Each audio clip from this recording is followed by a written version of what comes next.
Сәлем достар, мен каналыма қош келдіңіздер. Бүгінгі видеода сіздерге қалай жүктіліктен кейін, босанудан кейін өзімізге келеміз. Біз еркімізбен өзіміз қалай массаж жасаймыз, сол туралы болады видео.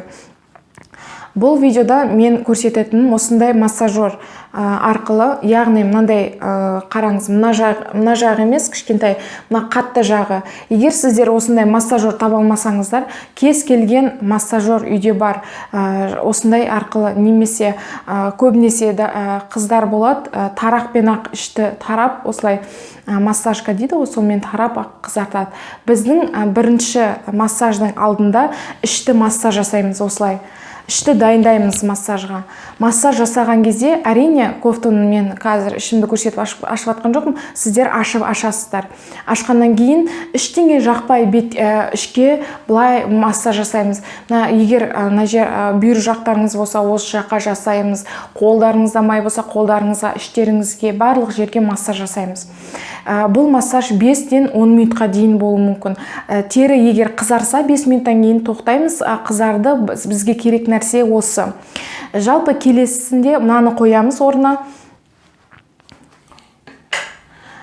Және келесінде біз ішке массажды бастаймыз. Ішке массажды әрине мына жерде кофтаны көтереміз, ішіміз терімізді ұстап, крем жағамыз. Массажный крем немесе майлар, неше түрлі виноградная косточка, органовый, немесе басқа оливковый деген майларды алып ішке жағамыз. Жақсылап жағып аламыз да массажды жасайтын жерлерге жағамыз. Жаққаннан кейін сіздер мынандай нәрсе жасайсыздар.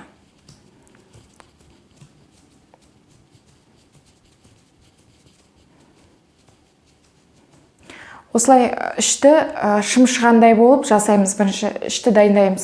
Одан кейін сіздер мына қолды аласыздар да, бұлай жасаймыз ішке.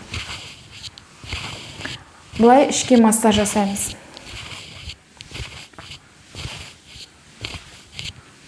По часовой стрелке, сағат тілі бойынша жасаймыз. Және де бүйірлеріңіз болса, майларыңыз болса, жақсылап бұлай жасаймыз.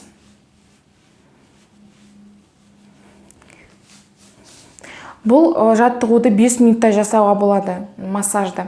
Одан кейін бізде білеміз, лимфа жолдары бар, қан жолдары бар, оның бәрі ішке барады. Іштен мына аяққа қарай барады. Сол жолы былай емес, былай жасаймыз массажды.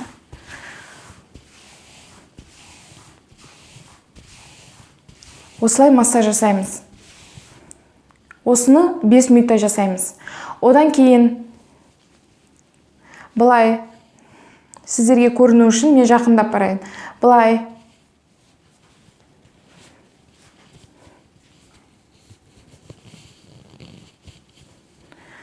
Теріні алып, астыға түсіреміз былай.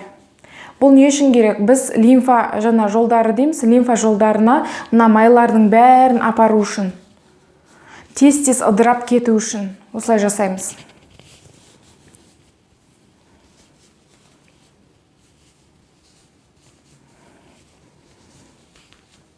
Барлығын солай жасаймыз. Бұл жаттығуды 5 минут жасауға болады. Барлығы 20 минут немесе 15 минут. Егер күніне 2 рет жасасаңыздар, былай кеткенде 1 рет жасасаңыздар, уақыттарыңыз болмаса, бұл көбінесе тамаққа дейін, тамақ ішпей тұрып жасауға болады, көбінесе солай жасау керек. Тамақ ішіп алып жасауға болмайды. Тамақтан кейін, 2 сағаттан кейін аш қарынға, яғни жасау керек. Неге? Мысалы, бір уақытты бөлу керек емес, тек қана егер сіздер кино көріп отырсаңыздар, шай ішіп отырсаңыздар, былай жасап отыруға, жаймендеп жасап отыруға болады. Жұмыста отырсаңыздар, майлары бар жерлерге жасап отыруға болады бұл жаттығулардың бәрін.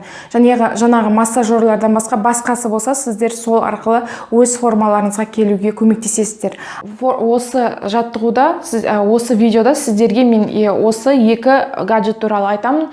Мен негізі роддомнан келгеннен кейін, баламды 40-нан шығарғаннан кейін осындай массажер сатып алдым. Бұл массажерді көбінесе мен YouTube блогер Мария Бишко деген қыздан көрдім.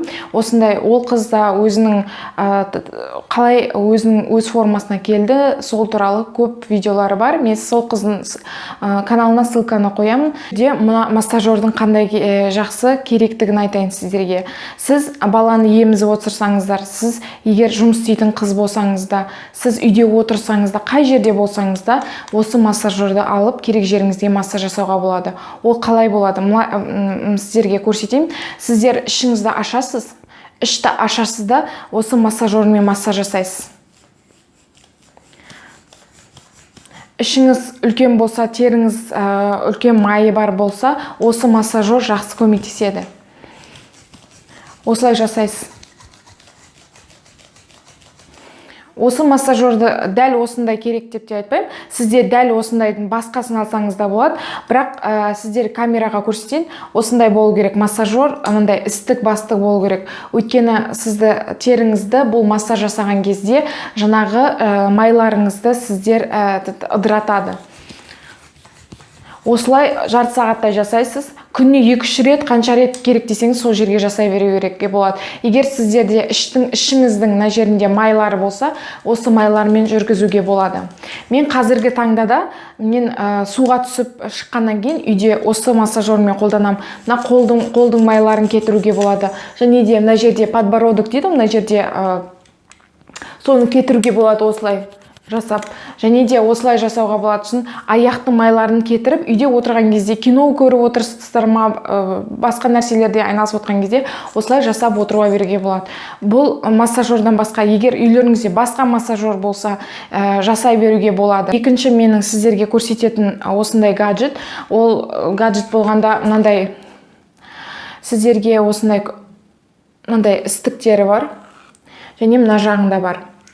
Осымен формама келдім. Мен бұл жүктіліктен кейін ішіндегі майларды, жалпы жүктіліктен кейін андай стриялар қалады. О стрия дегеніміз ішіңіз қатты тез өскен кезде қалатын, ішіңізде жыртылып қалатын ақнелерді кетіру үшін, немесе кетіре алмасаңыз да оны азайту үшін жалпы осыларды қолдандым. Бұл массажердің керектігі неде? Сізде жуынып атқан кезде, сіз суға түсіп атқан кезде, мынау кішкентай ыстық жағымен сіздер осылай массаж жасасаңыздар болады. Ішке жақсылай массаж жасайсыздар. Мына жеріңізде массаж жасаған кезде ішіңіз қызарады. Қызарған кезде ол қан тамырлар жақсылатып қамдандырады. Сол кезде сіздегі лимфа отток дейді, қан айналым, жалпы барлығы жақсы жұмыс істейтін болады. Сондықтан сізде күнде массаж жасай берсеңіздер, сол кезде кетеді майларыңыз. Және де жалпы кожаңыздың структурасы да, кожаңызды жақсарады сол кезде. Ең бастысы бұны күнделікті жасап отыру керек. Результат болу үшін ал болыңыздар.